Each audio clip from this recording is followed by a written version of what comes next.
Hi, it's Amanda with Always in Love. We're here today with a book review for Clam Jam by R.C. Boldt. So, this book has a very entertaining title. If you don't know what a clam jam is, it is basically the female version of a cock block. So, if someone stops you from getting picked up or going home with someone, or basically interferes with you trying to get a date, so it's hilarious. And so the story is about a woman who has a really bad breakup, and she ends up kind of almost swearing off men. She's not going to date them. She's not getting anything, but she needs a new roommate. And there's this guy who's been kind of pining for her from a long distance, and he becomes her roommate, but he has to pretend to be gay, which is a whole hilarious thing in itself. And then she starts to date again, and he pretty much runs off all of her dates. And it's absolutely hilarious. This is one of the funniest romantic comedies that I've read in a while. It's a laugh out loud type read. But Natasha's going to tell you more about our lead man who's pretending to be gay, Rylan James. Oh, Ryland James, or Rye is what he kind of calls himself. He lives, or he works in the area where Maggie actually has her apartment. And when she walks in on her then fiance having a fun, intimate relationship with somebody else, she's heartbroken, but not really. She needs to find a roommate.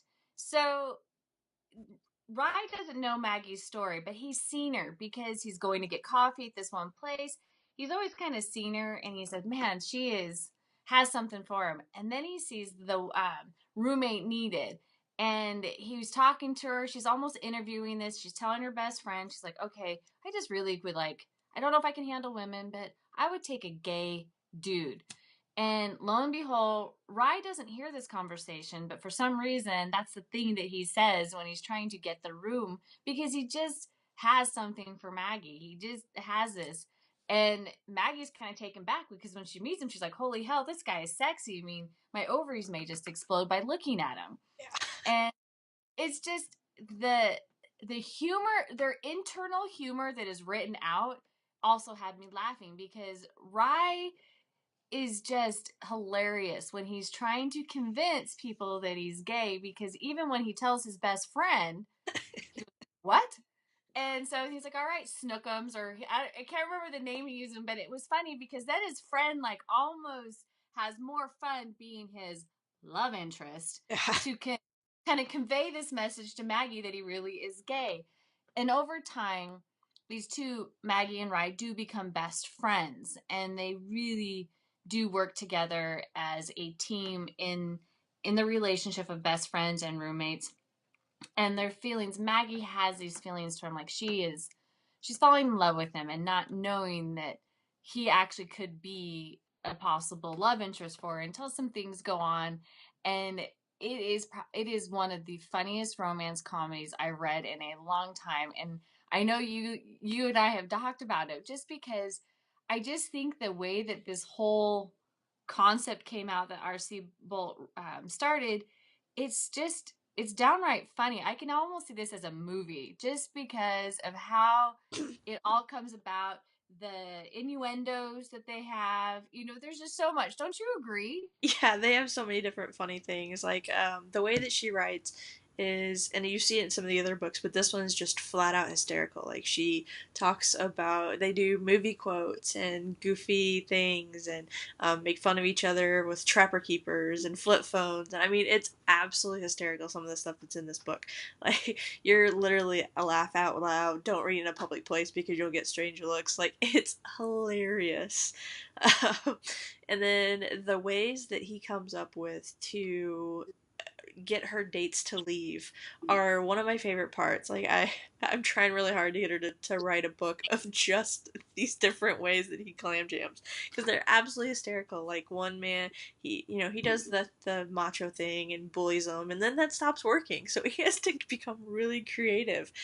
He actually like starts hitting on guys and making them uncomfortable to get them to leave. Like he takes it to a whole nother level to kind of keep these guys away from her, and it's hilarious, the things that he does.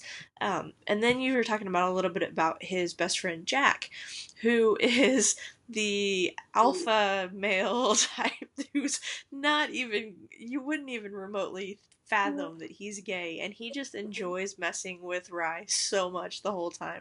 Like, he calls him, the pet names and all kinds of stuff, and just kind of messes with him the whole time, and it's hysterical. And then Maggie's friend, she kind of catches on that Rye's probably not gay, so she talks to Jack, and he lets it slip, and so they all three know, but Maggie still doesn't know. And one of the other things about this book is they have these napkins, and she writes her wishes or her wants or her things on these napkins so she can have them and for future, and then he will respond and kind of write something on the napkin or give her one back or that kind of stuff, which they're really, really cute and really, really sweet. And it was kind of one of those things that took it from just flat out slapstick to more of a heartwarming, sweet story.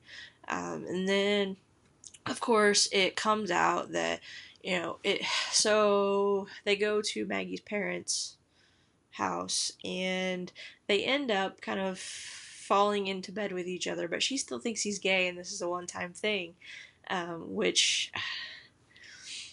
he just didn't have the heart at this point to kind of tell her, to correct her, because he knew that that would be a major misstep for him, because she really wanted that honesty, that truth, that and then from that point on, it's not so much slapstick comedy. It's more of one of those, he's gonna have to win her back, and it's sweet. And so this book really it has the sweet, it has the sexy, it has the hilarious, and it all ties together to make this story that's just so fun, so heartwarming, such a great read. I've been recommending it to every single person, and they'll give me kind of this weird look. Clam Jam.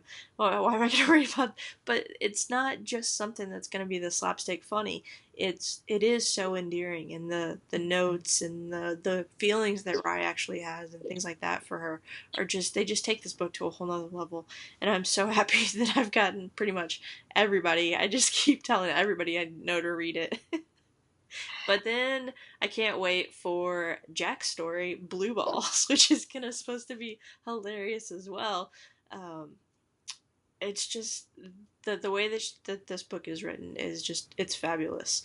Um, do you what do you think about the whole story? I mean, as an overall.